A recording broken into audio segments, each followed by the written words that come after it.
بسم اللہ الرحمن الرحیم۔ امیجن کریں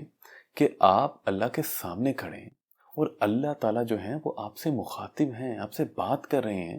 لیکن بڑی حیرت، بڑے افسوس کی بات یہ ہے کہ آپ اللہ کو سن ہی نہیں پا رہے ہیں، یا کم از کم اگر آپ اللہ کو سن بھی پا رہے ہیں تو آپ کو اللہ کی سمجھ نہیں آ رہی کہ اللہ کہہ کیا رہے ہیں۔ اللہ تعالیٰ جو ہے وہ آپ کو آپ کی زندگی کے بارے میں، آپ کے وجود کے بارے میں جو ہے وہ ایڈوائز کر رہے ہیں، زندگی کے معاملات کے بارے میں ایڈوائز کر رہے ہیں کہ آپ کو اپنی زندگی جو ہے وہ کس طرح گزارنی چاہیے۔ لیکن بڑی بدقسمتی کی بات ہے کہ آپ کو کچھ سمجھ نہیں آ رہی کہ اللہ تعالیٰ نے آپ سے کیا کہا ہے، اللہ تعالیٰ نے آپ کو کیا ایڈوائز کی۔ تو آج میں سمجھتا ہوں کہ ہماری حالت یہ ہو گئی، ہم کہتے ہیں کہ ہفتے کے اندر، مہینے کے اندر جو ہے نا وہ قرآن ختم کر دو۔ قرآن کیا ہے؟ اس کائنات کے بارے میں، انسان کے بارے میں، ہماری زندگی کے بارے میں، کہ ہم نے اپنی زندگی میں ہم آئے کیوں ہیں، اس کا مقصد کیا ہے، کس طرح ہم نے اس میں کامیابی حاصل کرنی ہے، یہی سب گفتگو ہے نا۔ وہ اس کائنات کا پروردگار ہے، اس کو کوئی بھلا کوئی پوچھ سکتا تھا کہ اگر وہ یہ ایڈوائس ہمیں نہ کرتا، یہ پیغامات ہمیں نہ بھیجتا، لیکن اس نے بھیجے کیونکہ یہ ضروری تھا انسان کی اصلاح کے لیے، انسان کی رہنمائی کے لیے۔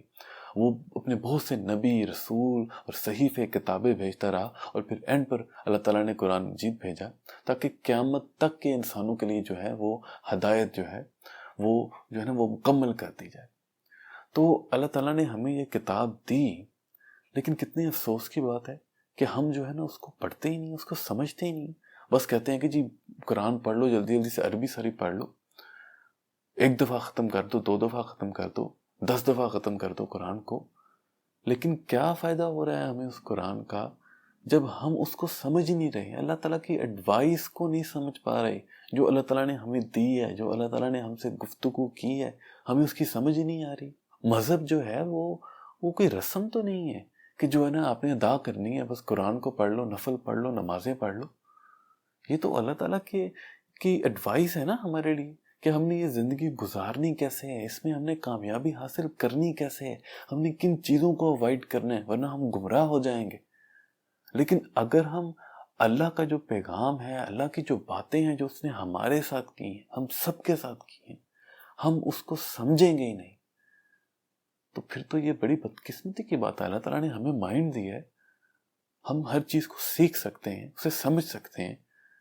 ہم کیوں نہیں قرآن کو صحیح معنی میں پڑھتے، اس کے ترجمے کے ساتھ اس کو پڑھتے۔ اگر ہم عربی نہیں بھی سیکھ سکتے، ویسے تو میں سمجھتا ہوں کہ ہم سب کو عربی سیکھنی چاہیے تھی، لیکن افسوس کی بات یہ ہے کہ ہم نہیں سیکھی، میں نے بھی نہیں سیکھی، مجھے بھی نہیں آتی۔ لیکن کم از کم ترجمہ تو موجود ہے نا، تفسیر تو موجود ہے، بہت سے علماء ہیں جنہوں نے اس معاملے میں بہت اچھا کام کیا ہوا ہے۔ آپ کو جو بھی بہتر لگتے ہیں آپ ان کا انتخاب کریں، کوشش کریں کہ ایک سے زیادہ کو پڑھیں، اس سے ذرا آپ کو کمپیریزن مل جائے گا، کوئی تھوڑے بہت ڈاؤٹس ہو گئے وہ بھی کلیئر ہو جائیں گے۔ لیکن کم از کم آپ پڑھیں تو صحیح نا، لیکن ہم وہ بھی نہیں پڑھتے ہیں۔